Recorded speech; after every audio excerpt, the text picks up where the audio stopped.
వెక్కిరింతలు లెక్క చేయకు, వెక్కిరింతలు లెక్క చేయకు. పళ్ళున్న చెట్టుకు అలవాటేగా, కలత చందకు చందమామకే ఏటేట చవితికి నిందలేగా. ఈ తల్లిదండ్రులు కూడా ఎన్నెన్నో బాధ్యతతో మిమ్మల్ని మా దగ్గర పంపిస్తారు. బాధ్యతగా మేము స్వీకరించి పనిచేయాలి. ఏదో పిల్లొచ్చారు ఏదో చదువు చెప్పాను కాకుండా లెర్నింగ్ అవుట్కమ్స్ రావాలి.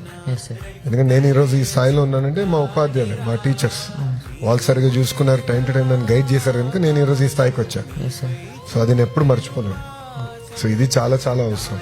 తొందరే ముందన్న తీరొద్దికా, కష్టపడ్డోడికే దైవం తోడుండదా. మట్టి వాసన గుర్తుంచుకోని తండ్రి ఆసే దాగుందిగా. చిక్కి చితికిన విత్తనంలో వంశ వృక్షమే దాగుందిగా.